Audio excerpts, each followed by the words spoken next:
আসসালামু আলাইকুম আমার প্রাণপ্রিয় কলিজার ইউটিউব বন্ধুরা।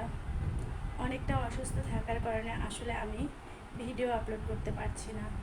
আমি কিন্তু রান্নাবান্না এবং আমার গ্রামীণ জীবনযাপনের এই ভিডিওগুলো আপনাদের সাথে শেয়ার করতাম, কিন্তু আসলে এতটা অসুস্থ যে তার কারণে আমি ভিডিও তৈরি করতে পারছি না, আপনাদের মাঝে শেয়ার করতে পারছি না।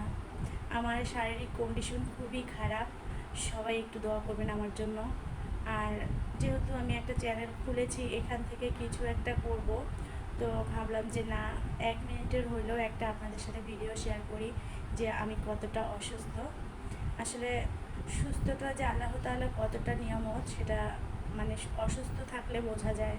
তো আমার জন্য সবাই দোয়া করবেন এবং আমার চ্যানেলটির পাশে সবাই থাকবেন। আমি আসলে খুবই খুবই অসুস্থ। আস্তে আস্তে আপনাদের সাথে সব কিছুই শেয়ার করব, ঠিক আছে? আপনারা যদি আমার পাশে থাকেন। আসলে আমি রান্না করার পরিস্থিতিতে নেই, আবার হচ্ছে যদি গ্রামীণ ভিডিওগুলো বানাতে যাই তো দাঁড়িয়ে থাকতে মানে হবে এবং ভিডিও তৈরি করতে হবে। এগুলো মানে করার মতো কোনো ক্ষমতাই এখন বর্তমানে আমার শরীরের কন্ডিশনে নেই, তো তার জন্য আমি ভিডিও আপলোড করতে পারছি না। তো যাই হোক, সবাই কিন্তু আমার মানে ভিডিওগুলো একটু দেখবেন এবং সবাই একটু আমার জন্য দোয়া করবেন, আমি যেন খুব তাড়াতাড়ি সুস্থ হয়ে যাই। কারণ আমার 2টা বাচ্চা আছে, আর বাচ্চা 2টার জন্য হলেও কিন্তু আমাকে সুস্থ হতে হবে, ঠিক আছে? তো সবাই কিন্তু আমার পাশে থাকবেন আর সবাই বেশি বেশি দোয়া করবেন। আর আমি কী রোগে আক্রান্ত হয়েছি সেটাও আস্তে আস্তে আপনাদের সাথে শেয়ার করব, ঠিক আছে?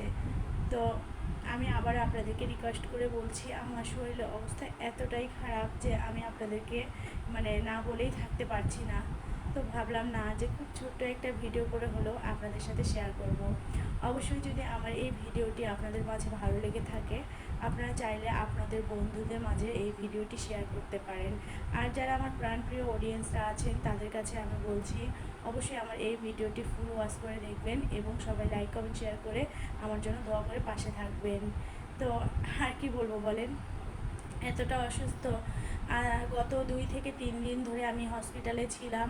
তো সেখান থেকে আজকে আসছি, আমাকে রেফার করে দিয়েছে যে এখানে আমার নাকি কোনো ট্রিটমেন্ট চলবে না, বাইরে যেতে হবে, ট্রিটমেন্ট করতে হবে, বড় কোনো ডাক্তারের পরামর্শ নিয়ে চলতে হবে। তো আসলে হঠাৎ করে বললেই তো আর যাওয়া যায় না, একটু সময়ের ব্যাপার আছে বা গোছানোর ব্যাপার আছে। আপনারা কিন্তু আমাকে দেখেই বুঝতে পারতেছেন যে আমি আসলে কতটা অসুস্থ। আমার চোখ মুখ দেখেন কতটা ফুলে গেছে, এই দেখেন চোখের অবস্থা দেখেন ফুলে কি হয়েছে। তো যাই হোক, যেহেতু বড় ডাক্তার দেখাইতে বলছে, তো তার জন্য তো একটা প্রস্তুতির ব্যাপার আছে। মানে আমাদের এ হচ্ছে গাইবান্ধা জেলার এই হসপিটালে আমার যে হচ্ছে মানে আর কি রোগটা হয়েছে, এই রোগের কোনো চিকিৎসা নেই, তারা দিতে পারছে না, ঠিক আছে? তার জন্য আমাকে রেফার করে দিয়েছে। তো এখন আমি বর্তমানে বাড়িতেই আছি। তো আমরা খুব শীঘ্রই হচ্ছে ট্রিটমেন্ট নেওয়ার জন্য ঢাকায় চলে যাব। তো আপনারা সবাই যদি আমার পাশে থাকেন তাহলে আমি এখান থেকে কিছু একটা করতে পারবো। তো আজকে এই পর্যন্তই, সবাই ভালো থাকবেন, সুস্থ থাকবেন এবং এই বোনটির জন্য সবাই দোয়া করবেন।